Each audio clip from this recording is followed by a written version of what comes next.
strictly on the marketing side, there's always something new to try. And especially with the lab, I'm doing a lot of experimenting with how we can use that. It's usually fleeting because usually when I feel that way, there's a skill that I'm lacking here, or there's insight that I'm lacking here.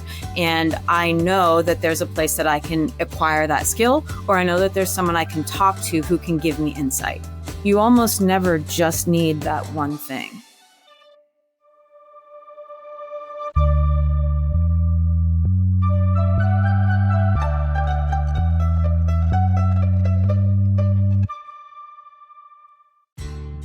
MedDevice Boston is your go-to medtech sourcing and education expo, September 30th through October 1st at Boston's BCEC. Engineered to advance the next generation of medical device innovation, this event unites 200 plus suppliers, 1,500 plus attending professionals, and OEM decision makers in the number 3 medtech hub in the US. Explore everything from 3D printing and AI to materials, regulatory tech, and contract manufacturing, all under one roof. Visit meddeviceboston.com to register and plan your visit. Links in the show notes. Julie Runez, welcome to the Manufacturing Culture Podcast. How are you doing today? I'm great. Thank you so much for having me. Thanks for being here. We've been planning this for, I want to say, like 9 or 10 months here. So I'm glad to finally get you on here. We're going to have a lot of fun. Audience will get to know Julie quite a bit. Julie, opening icebreaker question didn't exist when you and I first talked about this show. If your life were a movie, what genre movie would it be? Who would play you, and what is the opening scene? It would be a comedy for sure. I would probably be played by, can I flatter myself and say Julia Roberts, maybe? Absolutely. There's no judgment. This is a judgment-free zone, Julie. And I think the opening scene would probably be almost exactly a dream I had when my kids were really young, which was that in the dream, I'd been entered into a singing competition, and I showed up backstage and I was ready to nail it. And just before I stepped out, they said, it's actually a dog training competition.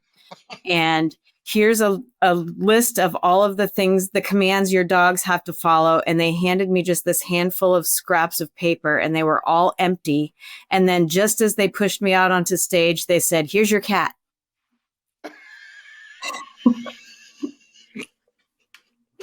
Oh my God. Have you ever talked to a therapist about that? Have you looked into like the dream?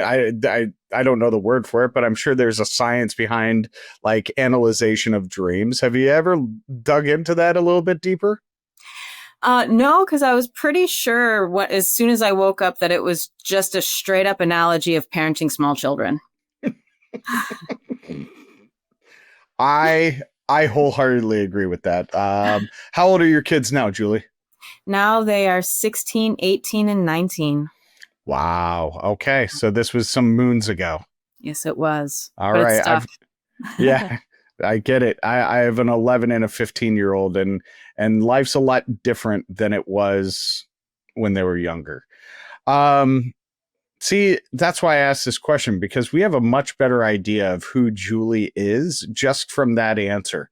All right, next question. And this kind of dives into the whole theme of the show. And that's, what does culture mean to you? Not necessarily like the dictionary definition of culture, but what does culture mean to you, Julie Runez?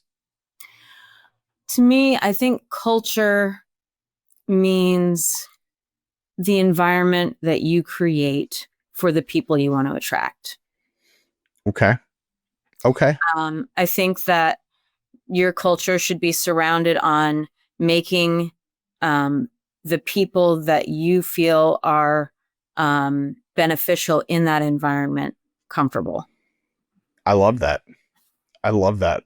a lot. Uh, and that's why I asked that question, because I think I'm going to start a coffee table book or a t-shirt series or something with those answers from people, because or maybe like a calendar. I've gotten a lot of really good answers from guests, and I love yours. Julie, let's dive into your career a little bit. What did you think your career was going to look like before you stumbled into the manufacturing industry? That depends on how far back we go here, because originally I really saw I saw my career in journalism. Okay. Um, and back when my husband and I were dating, back in the early 2000s, we moved to Puerto Rico, and Interesting. I was working for a newspaper in Arizona and really liking that. And then when we moved, it was really difficult for me to get work there because I don't speak Spanish. Mm. And it kind of uh, put the brakes on that momentarily. And then while I was down there, we got married and had our first child. And I spent the next 15 years staying home with my kids. Got it. So there was a really big gap. And then when it came time for me to come back into the workplace, journalism had changed so much. And there was such a big gap in my experience that I found that most people didn't even want to talk to me. Really?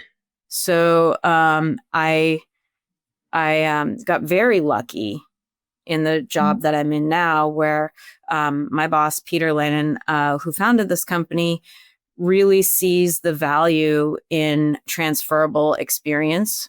So he recognized that my skills in journalism and my skills in being a mother and someone who manages a household Yes. could be very beneficial to his company. And he took a chance on me, and it ended up working out really well.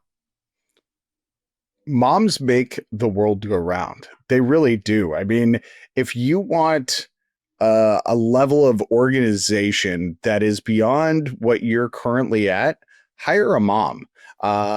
Especially a mom that has been home for a number of years, because they'll know where everything is. They'll know how to manage it. They'll know how to get people to the right place at the right time.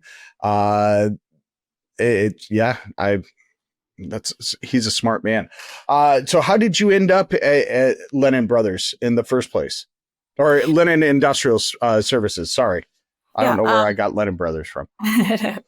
My good friend Kelly had been working here in business development for a couple of years, and she had been talking to Peter about needing help.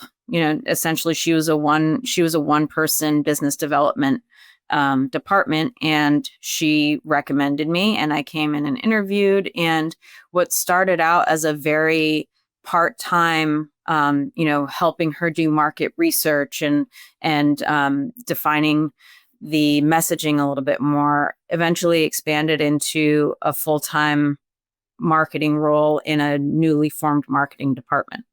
That's awesome.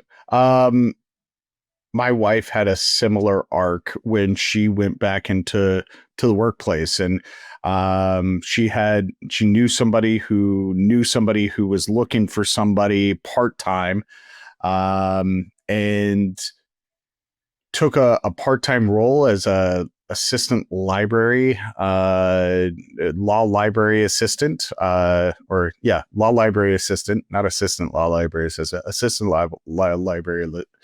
Anyway, and it was very part-time, and it was, we had, our daughter, I think, was 2.5 years old, maybe 3 years old at the time. It was more of like a sanity time for her to like get out of the house and interact with adults for 10 hours a week.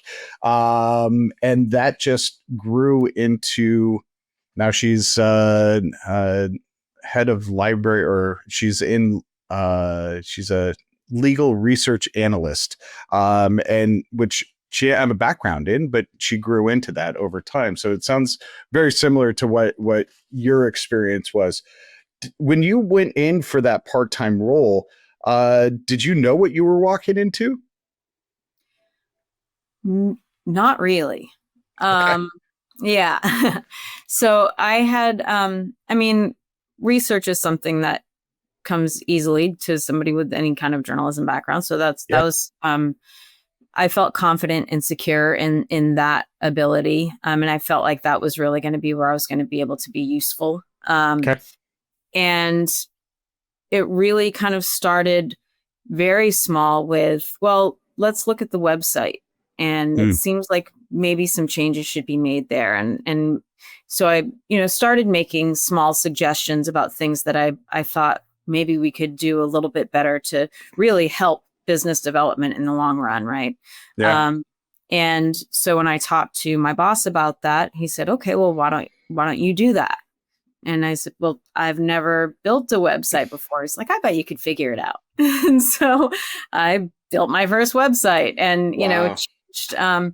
changed the user experience, and really what we had before was kind of a digital business card that didn't lead anywhere. So that was the first real step into an actual marketing role, Got or it. at least where I think he started um, recognizing that maybe that was a better direction to go, Got it. um, with my time anyway. Yeah. Yeah. So what were those early days like? I mean, you're coming into the industrial world. You're not an engineer. You're not a traditional marketer, right? So what were those early days like, and what made you stay? The early days were a lot. So I came on in the middle of, well, toward the beginning of COVID. I was hired in April of 2020. And so my first 6 months, I was fully remote. So it was really difficult trying to kind of get my mind around exactly what the company did and who they did it for and what we're really good at. Hmm. Even in the building, when you're seeing it every day, when you come from my background, it doesn't all fall into place and make immediate sense. How are we different from other companies out there? How is what? So, and I don't even think I've mentioned this directly, but what we actually do is we design and build custom manufacturing machinery, and we Okay. automate processes. We work primarily for life science companies, but in other industries as well. Okay. So that is extremely technical and Yeah. even more difficult to pin down than, say, just, we sell this industrial machinery, we have this catalog, and this is what we sell. I mean, everything we do is different every time. Yeah. It took a long time. I would say probably a year and a half um, before I really understood who our Interesting. our ideal customer is and why. Because what specifically do we bring to the table that they can't find anywhere else? That was the piece that was really difficult to nail down for me. And I think that the people who really did understand it were so steeped in it that it was difficult to describe. You may be thinking, why do I need to attend Med Device Boston? Because you're going to do more than browse. You'll build your pipeline. You'll see, you'll touch, and you'll engage with innovative solutions from 200 plus suppliers while participating in hands-on workshops, expert-led education sessions, and curated matchmaking, all engineered to accelerate your projects. Whether you're solving design, regulatory, or production challenges, Med Device gives you key conversations, timely insights, and the tools to move forward. Med Device Boston. Advance your pipeline, advance your network, advance what's next. Building that website from scratch, building this marketing framework and department from scratch, what did it feel like at first? I mean, was it exhilarating? Was it difficult? What kind of challenges did you experience? It was all of those things. And for me, the first couple of years really felt like I was going back to school. it felt like, I was sitting in on any conference I could. I was listening to podcasts. I was watching, I was attending webinars. I was doing whatever I could to try and understand what other people in this role typically do in their day to day, and what frameworks are they generally using, and what they thought worked and didn't work.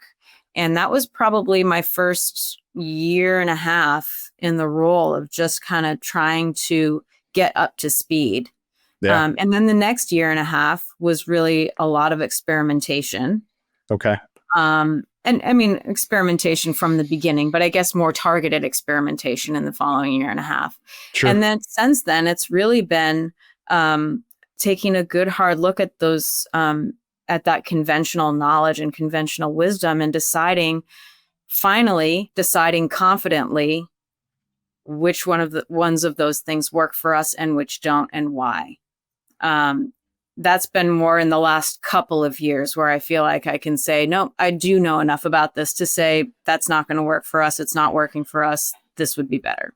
Yeah. And that makes total sense. And I just realized I just did the math in my head. You've been at this for 4 years now, 4.5 years, something like that, right? Little over 5. Yeah. A little over 5. Okay. So my math isn't too far off.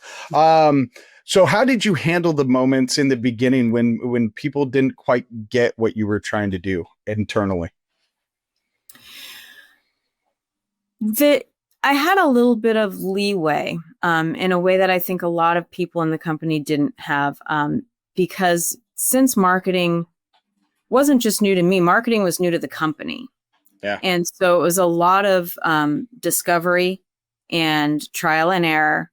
And luckily, the founder of this company really has built everything he's built on creative chances.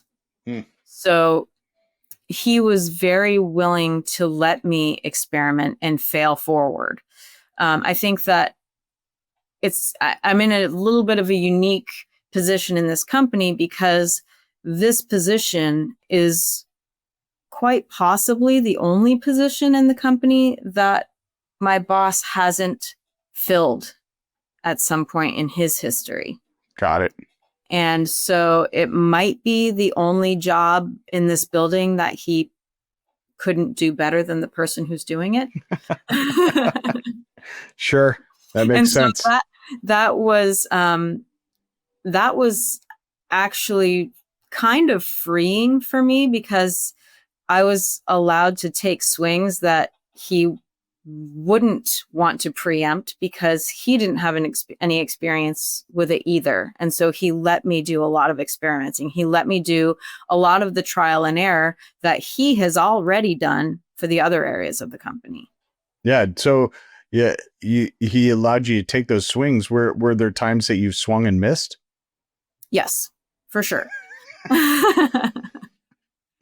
I mean, I've definitely made recommendations and followed down some paths that didn't pan out for us. But we did not. There would be no way for us to know that they wouldn't until we tried them. Sure. And so I can't say that I regret any of the decisions that we made, because if we hadn't taken some of those avenues and tried it out and seen, really if this was going to make a difference in moving the needle for us, we would still be wondering about it. And we would probably at some point in the future try it to find out. Yeah, absolutely. Well, and to me, those swings and misses are always just learning opportunities, right? I'm a firm believer that if you take a risk and it doesn't work out, it's not, I mean, you can call it a failure if you really want to, but I don't look at failure as a negative, right? When it comes to these kinds of things. And as leaders, I appreciate when leaders like your supervisor, your boss there, understands that it's not at the end of the world. You guys learned a lesson, and you move on, and you pivot, and you adjust to different market conditions or whatever the case may be. So I love that. Have you ever thought that you were in over your head and you're like, this isn't for me? Oh God, almost every day.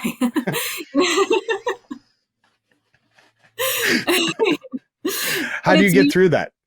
it's usually fleeting, because usually when I feel that way, it's there's a skill that I'm lacking here, or there's insight that I'm lacking here.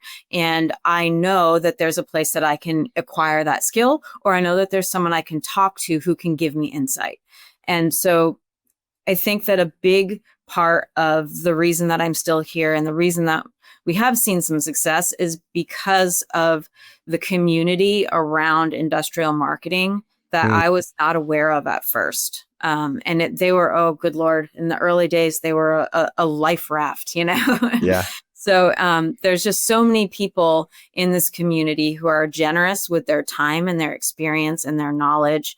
And they share it freely, and they're willing to collaborate. And I've learned so much, probably more from just, jumping on a half-hour Zoom call with another marketer Yeah. who's just willing to talk me through something that's new to me. And yeah, I mean, I think that the reason that I am still here is because I've never had one of those over my head moments that's lasted beyond Mm, that information finding yeah. process. Is there anybody that you want to give a shout out to? Oh, yeah.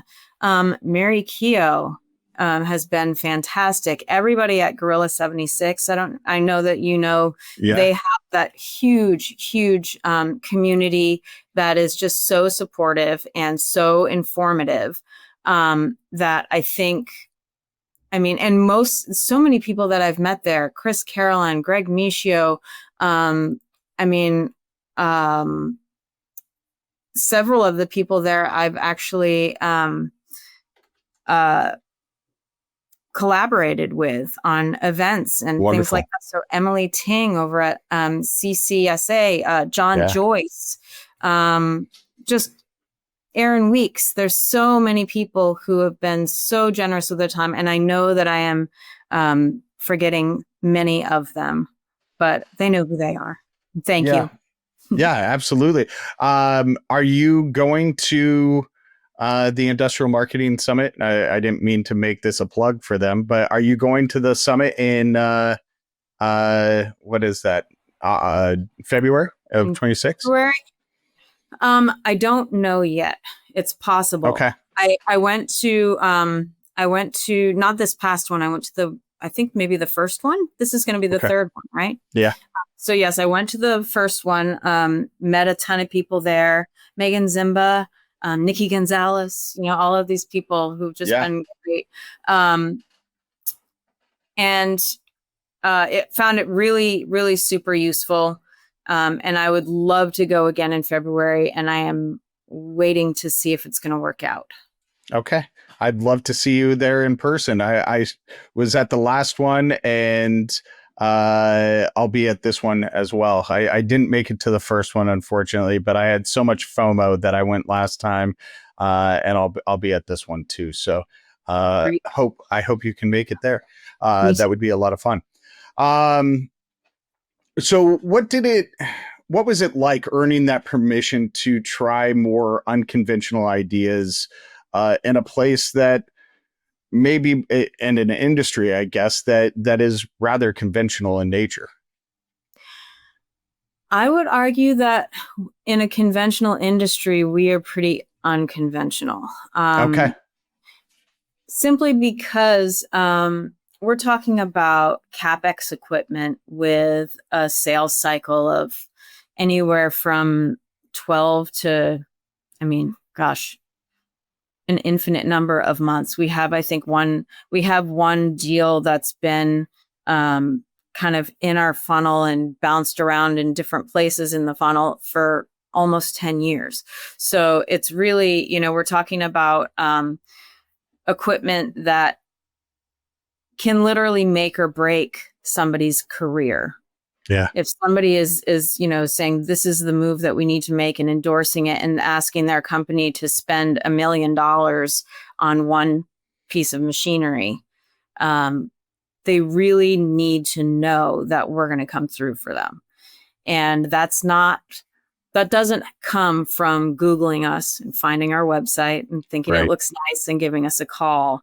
That comes from either a direct relationship, a recommendation, case studies, anything where they can feel confident that we are capable of delivering what we say we're going to deliver. Because if we don't, it's not just a matter of returning it and getting something better. We're Yeah. going to invent something new for you. And that's a lot of trust. It You're is. putting your process in our hands, and we're telling you that out of thin air, we are going to create something that's going to solve all of your problems. Yeah. That's a tall order, and that's not something that people buy into lightly, and they shouldn't. They really Right. shouldn't. So one of the struggles that we have when it comes to that is that most of what we do, given the nature of the business, is covered by NDA, and we can't talk about it. So we have all of this expertise that we can't demonstrate in that way. And so that's really led us to doing things very differently. So one of the things that we tried that didn't work for us that, was necessary was, the whole digital marketing, which, of course, you can't paint that with one brush and say digital marketing doesn't work for us. Of course, Right. parts of it does, parts of it doesn't. But as far as, Google ads and LinkedIn ads and things like that, talking about what we can do, just don't have enough weight or clout to get people to give us a call. They Yeah. really need something more than that. And so we completely shifted our entire process, our marketing process, to be much more in person than in the virtual world, and then not through the typical things that you'd expect, like trade shows and conventions and things like that, but literally getting people to come to our building. Interesting. And it's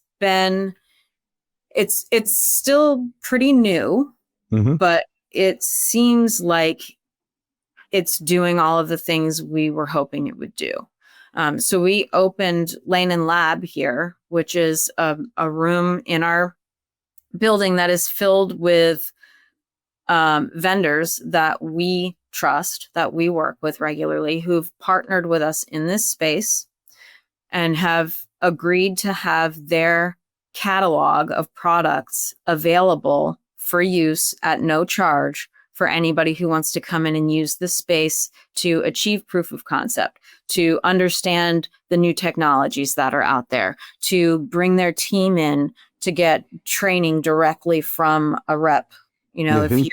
If you have been using Allen Bradley on all of your machines, and then suddenly you get a new machine that came with Beckoff equipment and you don't know how to use it, your whole team can come in here and meet directly with Beckoff and get that training specific to your needs.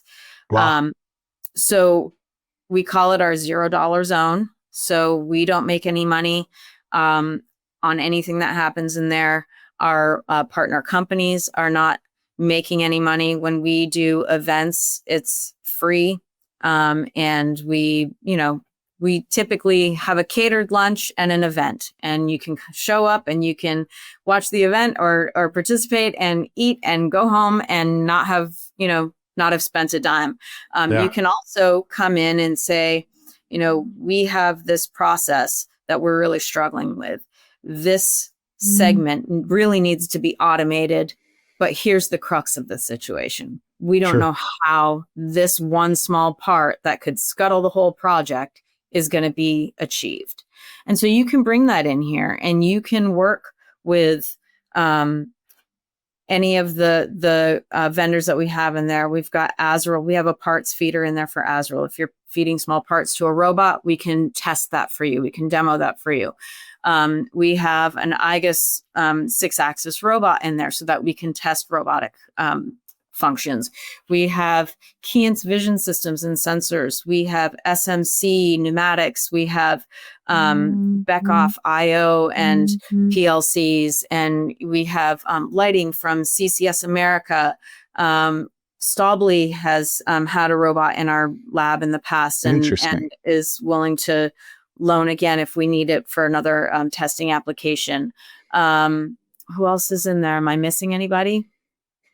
I think that's everyone. Azrael, IGUS. We have components in there from IGUS. So, and if you come in and you don't see what you need, they have all agreed to make their components available upon demand for testing.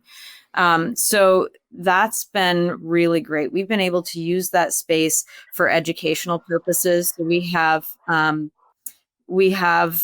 Keene State College right here in town, and we have the Cheshire Career Center at our local high school. These resources are open to them. We have had trainings. We had CCS America came in and did an all-day training on technical lighting for machine vision, which was fantastic. We had Azrael, IGUS, and Keyence come in and do an end-to-end part handling demonstration together. And so we have this opportunity to get people in here and see what we can offer and how we can make things work together for them. We've got our 3D printing. We have a machine shop here that we offer. We offer the services from the machine shop for anybody who needs to do some quick prototyping. So it really is an open resource for anybody who wants to come in and find out how we can help them and how the companies that we trust can provide what they need. So how did you build those relationships with those vendors that you have in the lab? So it was a lot easier than I expected, actually. I really was really encouraged. The first company that said that they wanted to be involved was Beckhoff, and they were the first company that we talked to. So it really was just, I think that they recognize a few things. One, it's a good way for them to get in front of our customers. It's a good way to collaborate. I think one of the best parts of the lab, in my personal opinion, is that if you want Beckhoff, if you think you need a Beckhoff PLC and some IO, or you think that you need an Azrael parts feeder, or you think you need a Keyence vision system, you can ask Keyence to come in and they can demonstrate their piece of equipment. Yeah. But you almost never just need that one thing. Right. And there's not a single vendor in this lab or anywhere in the world that can give you a complete end-to-end solution without components from any other companies. Right. And I know that gets a little bit dicey when you're trying to demonstrate the ability of your components, but you can't demonstrate anyone else's components at the same time. Yeah. So what this space has done is it's allowed the different reps from these different companies to come in and collaborate and create an end-to-end solution and prove how well their products communicate with other companies' products and how it can be a comprehensive solution. I think that they recognize the value in that. Yeah. I think that they recognize the value in just having FaceTime. I think they recognize the value in having this space available to them as a resource for events, for demonstrations. They have the ability to choose what products they have in that room that stay there all the time.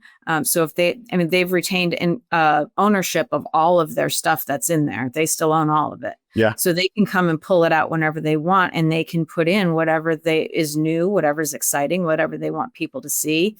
And then what we have ended up doing is, when we have events in there, we take video, we take photo, we have all of those content assets, and all of those partner companies have a dashboard where they can go and they can either upload things that they would like other companies in this partnership to be able to use, or they can download what's available to them.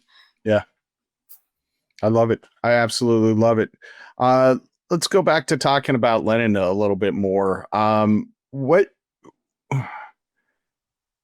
your definitive culture you gave us earlier, how would you describe the culture at Lennon, and what role do you think that you have had in this marketing role that didn't exist before in shaping that culture?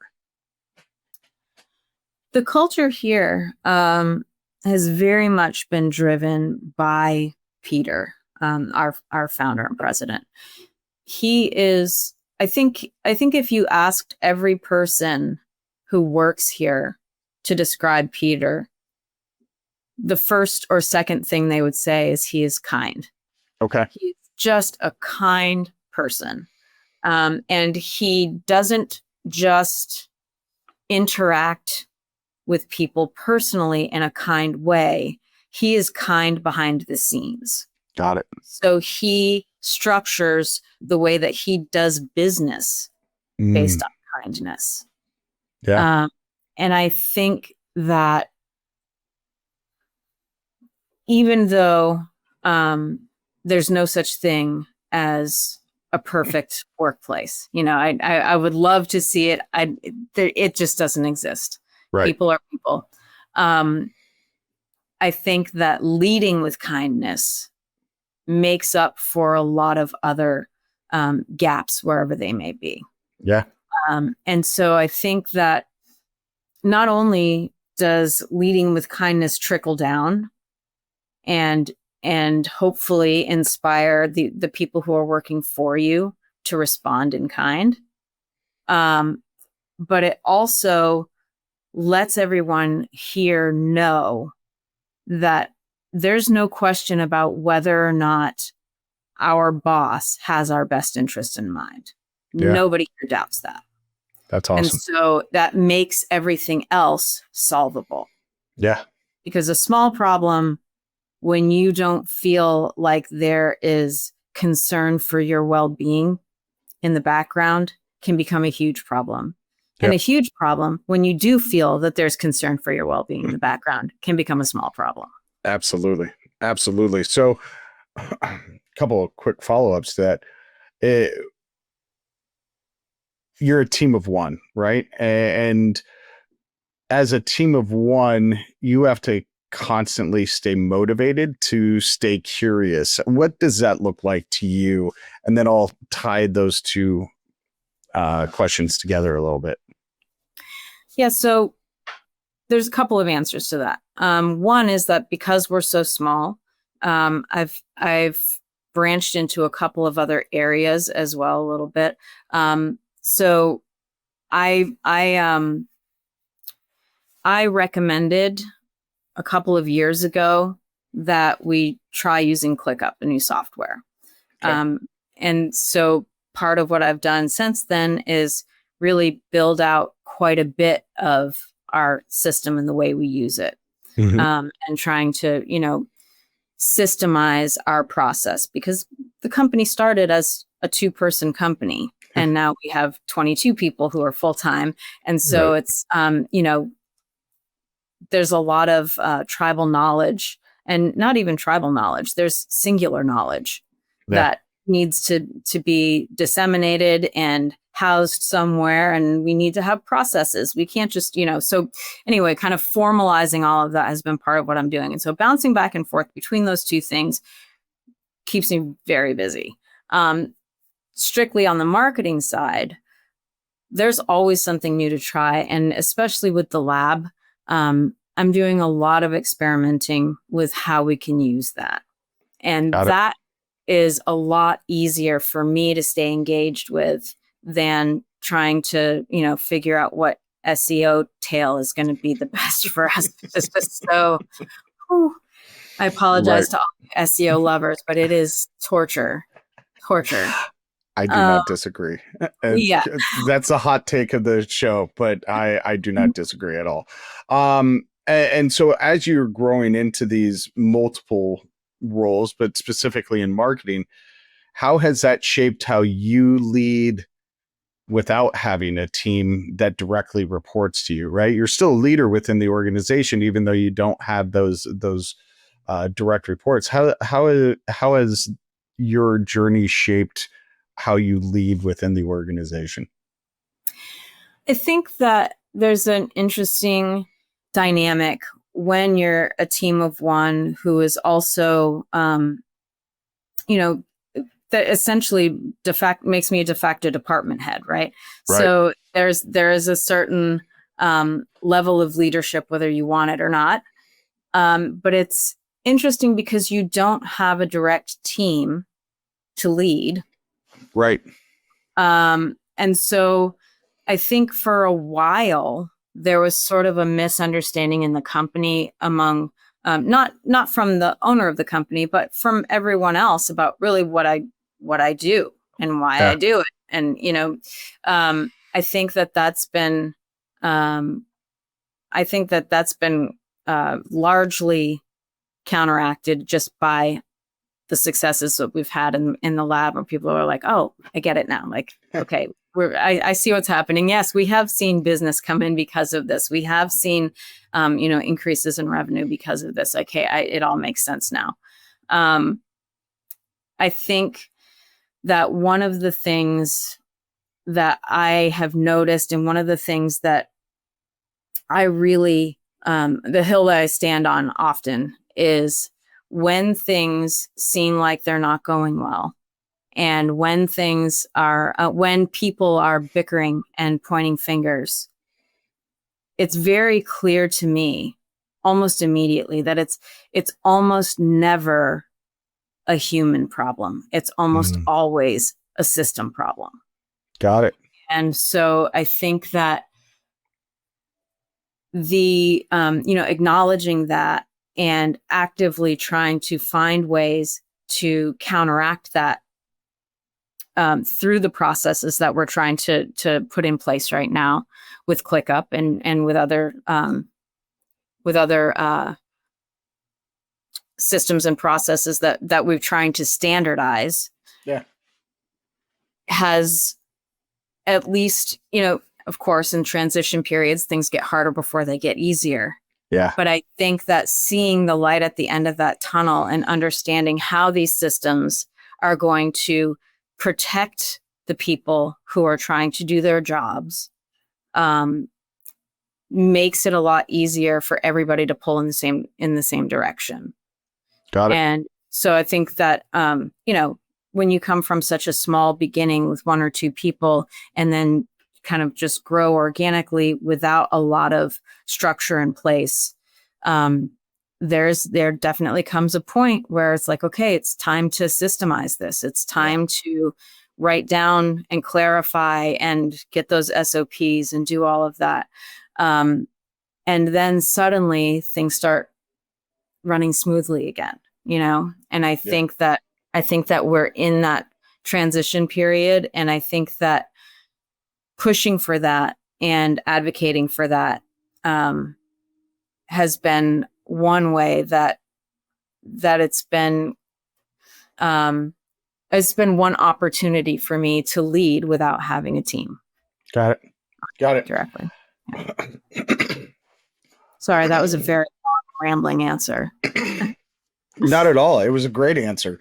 So with your background in journalism, I mean, your job was to tell stories. So how do you think that manufacturing needs to change in the way that it tells its story, both inside and outside the industry? Because we have we have this echo chamber type mentality, right? Where you go on LinkedIn and we've been telling the same very convenient stories to ourselves to make ourselves feel better about the industry for at least the last 25 years that I've been in it. So how do you, in your journalistic mindset way of thinking, how do we change that narrative and go about telling the story of manufacturing? Well, I will start with something that my boss says all the time. When you go to the store to buy a drill, you're not buying a drill, you're buying holes. Okay. And that's essentially what we need to focus on. We can talk about the machines that we build all day. Well, sometimes we can, sometimes we can't, depending on the Right. NDA. But, we could talk about these machines that we build all day, but really what you need from us is confidence that Mm, your problem will be solved. got it. And no um, there is no test run of the first 100 machines out in the field that you can go back and interview the people who have ordered them, because your machine is not going to be the same as their machine. Your machine is going to be completely unique to you. Yeah. And that is a lot of trust that we're asking for. So we need to stop worrying about, the materials we use and Hmm. our timelines and, our competition. We need to start focusing on building that confidence. Yeah, totally. Um, I love that answer. Great answer, by the way. Um, so what do you want for yourself personally and professionally? Like in your next chapter, what does that look like for you? Um, I don't know, and I honestly have never known. If you had asked me at 20 or 25 what I would want in 5 years, it would have been nothing like what I ended up with. And I think the same is true on every 5 year mark. Um, I I like what I'm doing right now, Hmm. and what I like is to enjoy what I'm doing. I love that. And so I think that I will continue doing what I'm doing, as long as it continues to serve me and serve the people that it's intended to serve outside of myself. Um, and from there, I don't know. I mean, chapters look vastly different from one to the next in my lifetime. Yeah. And that's why I wanted to ask that question. And I love that you don't know. Um, what do you think the future of manufacturing holds?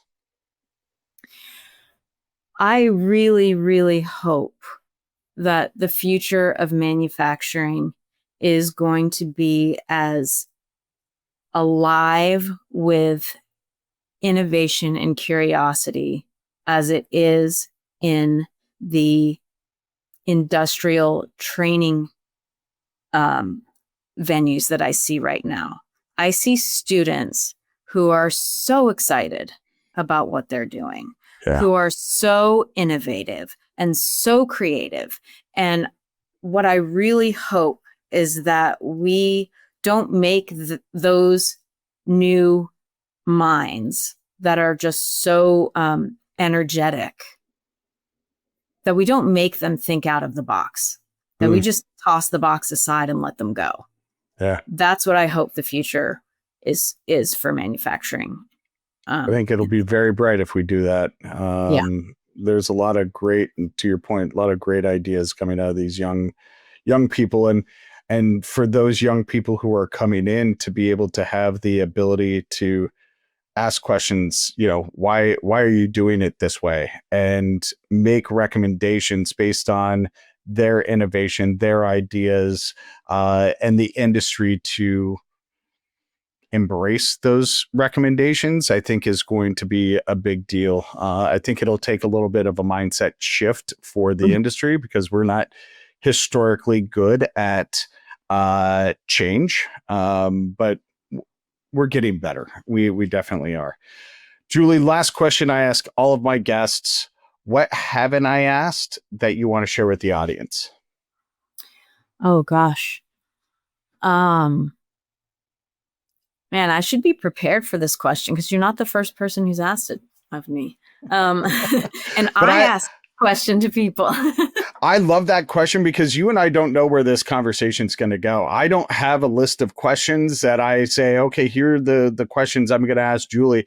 This is just a conversation. So all these come up free flow. So you can't even prepare for that because you don't know where this conversation's going to go, Julie. Right. Right. No, I think, yeah, no, I mean, I don't know. I think we covered touched on all the things that I hoped we would talk about. Awesome. Well, then Yeah. I did my job. Yes, you Julie did. Runez, thank you very much. I love your arc of your story so far. We're all in media res at some point, right? We're in the middle of our stories, and I love your outlook on life, the industry. I love how you know and embrace that your next chapter isn't written yet, and it may be vastly different. I think that your level of self-awareness, your level of vulnerability today on the show has been very refreshing. So I appreciate you being here. Well, thank you very much. I enjoyed it. Yeah, thank you very much. Have a great weekend. You too. You may be thinking, why do I need to attend Med Device Boston? Because you're going to do more than browse. You'll build your pipeline. You'll see, you'll touch, and you'll engage with innovative solutions from 200 plus suppliers while participating in hands-on workshops, expert-led education sessions, and curated matchmaking, all engineered to accelerate your projects. Whether you're solving design, regulatory, or production challenges, Med Device gives you key conversations, timely insights, and the tools to move forward. Med Device Boston. Advance your pipeline, advance your network, advance what's next.